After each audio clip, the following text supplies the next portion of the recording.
notre Seigneur Jésus-Christ, dans le Sermon sur la montagne, nous enseigne comment traiter les autres. Il dit, tout ce que vous voulez que les hommes fassent pour vous, faites-le de madame pour eux. Car c'est la loi et les prophètes. Le Seigneur Jésus-Christ nous enseigne et dit, nous voulons que les autres nous traitent d'une certaine manière. Nous devons les traiter de la madame manière. Puis après, le Seigneur enseigne encore, l'enseignement le plus central est, tu aimeras de tout ton cœur, de tout ton meu, de toute ta force, et de toute ta pensée, le Seigneur ton Dieu. Puis concernant les relations humaines, le Seigneur dit, tu aimeras ton prochain comme toi-même. Et nous, le Seigneur a enseigné plusieurs reprises. Aimez-vous les uns les autres. Donnez sa vie pour ses amis. L'amour d'un homme n'a pas de plus grand que cela. Alors comment traitons-nous, les frères et sœurs? C'est dire, aimer son prochain comme soi-même. Mais le Seigneur Christ nous donne un commandement nouveau, qui est de s'aimer les uns les autres. Et si nous nous aimons ainsi les uns les autres, on peut dire que c'est la meilleure norme pour traiter les autres. Et c'est ce que le Seigneur Christ nous a donné, un commandement nouveau unique, se dire que dans le Nouveau Testament, le Seigneur ne nous donne qu'un seul commandement nouveau, qui est de nous aimer les uns les autres. Se dire s'aimer les uns les autres. C'est l'enseignement du Seigneur. Tel fait, si nous aimons les uns les autres ainsi, et que nous écoutons ce commandement du Seigneur, le Seigneur va abondamment bénir cette personne, le Seigneur sera avec elle. Ainsi, cette personne portera beaucoup de fruits. Par exemple, ceux qui s'aiment grandement les uns les autres, ceux qui aiment leurs frères et sœurs, le Seigneur s'en réjouit. Le Seigneur se réjouit. Le Seigneur dit, cette personne a un si bon cœur pour s'aimer les uns les autres. Alors je vais lui donner encore plus de fruits. Je vais faire d'elle une personne qui porte beaucoup de fruits, en lui donnant encore plus d'enfants.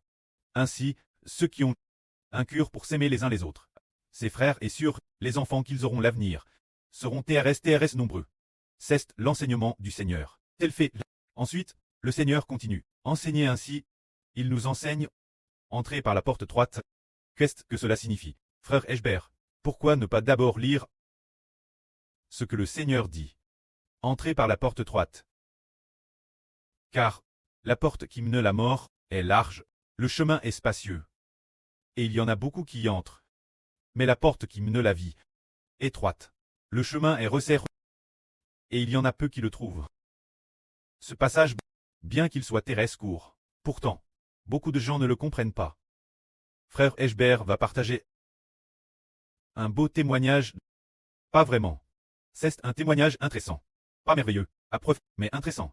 C'est Pokel en 2024. Le frère Heber Elpock crée son entreprise, et il était meurtri. Alors, il s'est rendu dans une église chrétienne. C'était une église de maison. Ce moment-là, ils ont organisé une grande assemblée. Cette assemblée, qui durait 3 jours, devait aller de Guangzhou jusqu'à Huizhou. Alors, les gens de l'église, nous y ont en main. En conduisant, en y allant en bus. Une fois arrivé là-bas, il y avait un frère. C'était un jeune assistant de l'église, qui était du Madame Jeu, que le frère Heber, juste 1 an plus âgé, nomme Huang Kite. Alors, il croyait au Seigneur, depuis de nombreuses années, et il se souciait beaucoup du frère Heber. Alors, il a vu qu'il y avait un chemin devant lui. Il a dit, la Bible dit, entrez par la porte étroite. Car large est la porte qui mène la perdition. Et spacieux est le chemin, mais la porte qui mène la vie, étroite. Et le chemin est resserré, et il y a beaucoup de gens qui y entrent. Alors, il a dit, viens, prenons ce petit chemin. Il faut s'engager dans le petit chemin. Il faut traverser le petit chemin, pour pouvoir atteindre le royaume des cieux. Alors ce frère, voyant qu'il y avait un petit chemin devant lui, alors que l'origine, il y avait cette grande route, il a emmené le frère Heber sur ce petit chemin, pour se rendre au lieu de réunion. Chers frères et sœurs, pensez-vous que ce qu'il a dit sur le fait de prendre un petit chemin soit correct? Ce n'est pas correct. Il n'a pas compris ce que le Seigneur Jésus-Christ a dit. Le chemin de la vie est resserré.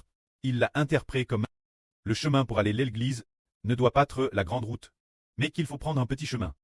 Parce que le Seigneur a dit qu'il faut prendre le petit chemin, qu'il faut passer par la porte étroite. Alors, nous comprenons que son interprétation est fausse.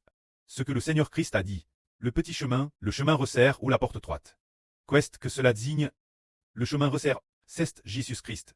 La porte étroite, c'est aussi Jésus-Christ. Pourquoi ce n'est pas la grande route, ni la porte large? La grande route, c'est le diable Satan. Le chemin large, c'est aussi le diable Satan. La grande porte, la porte large, et le chemin large, ce sont tous le diable Satan et les anges Tchous. Ce qui veut dire que le chemin sur lequel on marche avec le diable Satan est TRS large, et beaucoup de gens ont emprunté ce chemin, mais marcher sur ce chemin de Jésus, ce chemin de la foi en Jésus, est étroit, et il n'y a que 13 terrains, peu de gens peuvent marcher pour pouvoir trouver ce chemin et vouloir marcher sur ce chemin. Et de plus, entrer par cette porte de Jésus-Christ est aussi terrestre étroite. Seule une minorité de personnes veut croire en Jésus, et ensuite, pouvoir entrer par la porte du royaume des cieux. C'est ce que cela signifie. C'est cela qui est correct. Alors nous, aujourd'hui, frères et sœurs, avons aussi emprunté ce chemin. C'est un chemin étroit. Et nous passons aussi par cette porte, qui est aussi qui est aussi une porte étroite. Alors en quoi est-elle étroite? Elle est étroite parce que ceux qui marchent sur ce chemin doivent être persécutés. Ceux qui marchent sur ce chemin doivent traverser des souffrances. Et Madame Trétus, beaucoup de gens disent, oh suivre ce chemin de la foi en Jésus, c'est pire que la mort. On y souffre constamment. Et de plus, on est aussi abandonné par ses parents. Et de plus, rejeté par ses proches et ses amis. Ce chemin est difficile à suivre. Nous ne voulons pas le suivre. Nous voulons suivre le chemin de la richesse. Les gens de ce monde disent tous, tu es devenu riche. Ils marchent sur ce chemin large, mais ce chemin est le chemin de la perdition. C'est le chemin donné par Satan le diable et la grande Babylone. Alors nous aujourd'hui nous disons, il faut suivre ce chemin du Seigneur Christ. Comment le suivre? Nous voyons que les apôtres, on marche ainsi. Les apôtres, le jour de la Pentecôte, après avoir reçu le Saint-Esprit, ils ont comment proclamé l'évangile du Seigneur Christ crucifié. Pour que les gens croient au Seigneur et reçoivent la vie, c'est-à-dire conduire des milliers et des milliers de personnes, croire au nom du Seigneur Christ pour avoir la vie, les baptiser, prier pour elles, et ensuite, enseigner aux gens, suivre le Seigneur de toute leur vie.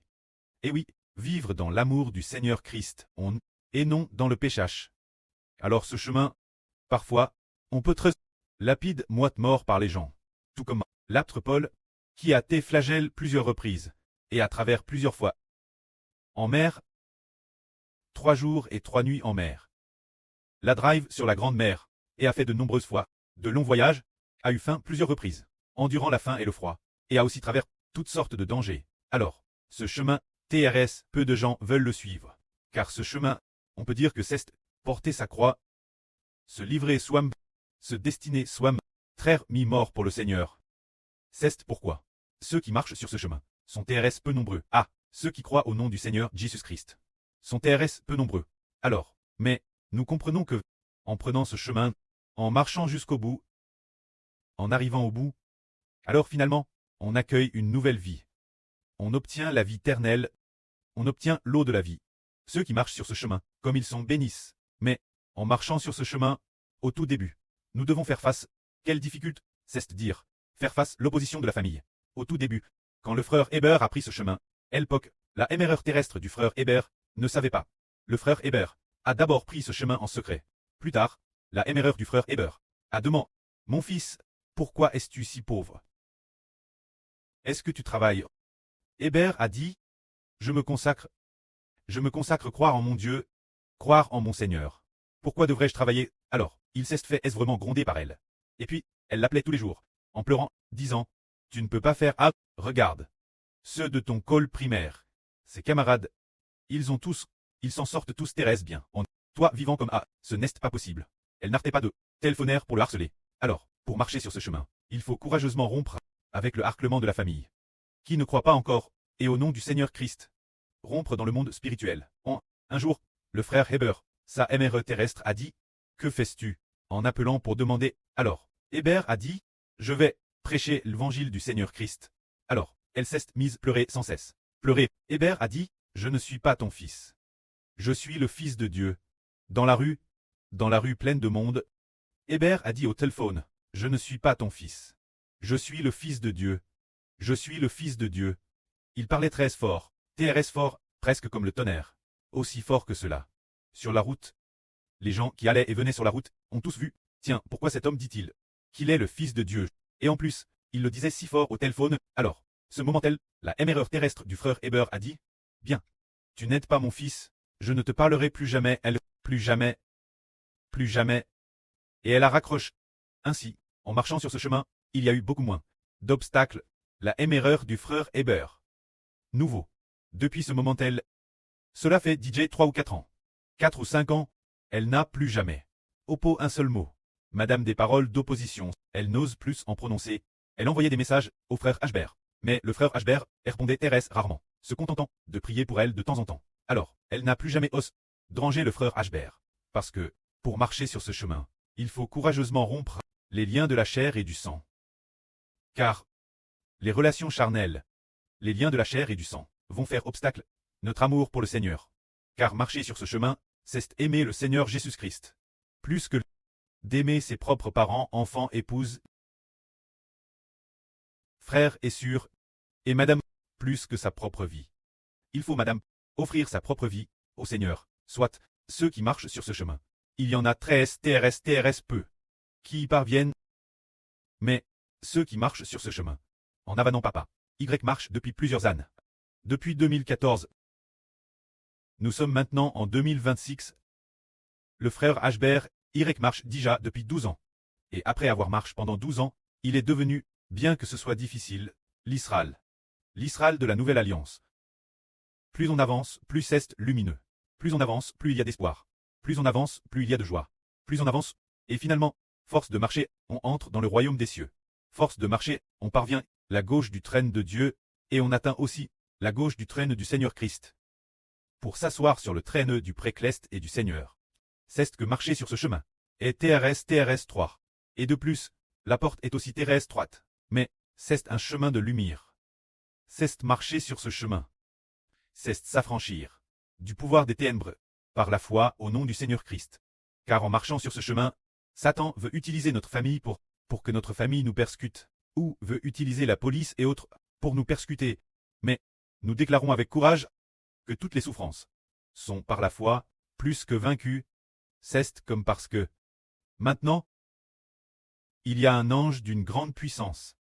C'est un ange qui s'est rebelle contre Dieu. Cet ange, c'est celui qui s'est rebelle contre Dieu, le diable Satan. Il jour et nuit, devant Dieu, devant notre Dieu, nous accuse, jour et nuit. Il ne cesse de nous accuser, mais finalement, il a été précipité sur la terre. Et Dieu, pour réduire Satan au silence en vain. Alors, pour quelle raison Dieu ne coûtait-il plus Satan devant Dieu quand il nous accuse c'est cause de le sang vert de l'agneau. Et aussi parce que nous témoignons du salut de l'agneau.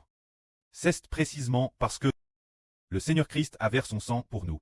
Et aussi parce que nous nous efforons désespérément pour Jésus-Christ et le salut de sa crucifixion, de témoigner de plus.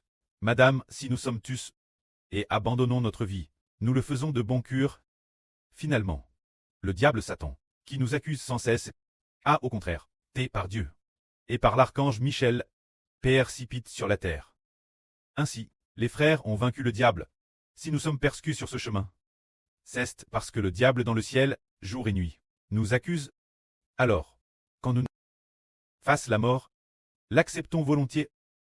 Et de plus, jour et nuit, faisons tout notre possible pour prêcher l'évangile du Seigneur, croire en son nom. Et parce que le Seigneur a versé son sang, nous sommes plus que vainqueurs.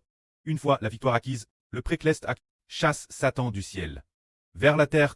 Alors, il a déclaré le Christ juste et Satan coupable. Tous ceux qui marchent sur le chemin du Christ sont DCL justes. Mais maintenant, le diable est encore dans le ciel, nous accuser jour et nuit. Il y a aussi des anges puissants qui, jour et nuit, combattent pour nous. Les anges tchous, jour et nuit, veulent nous attaquer. Et les anges puissants combattent aussi ardemment pour nous. Finalement, nous qui, de toute notre vie, par la foi au nom du Seigneur Jésus-Christ, aimons Dieu de tout notre trait, sommes plus que vainqueurs. Que la gloire soit auprès et au Seigneur. Amen.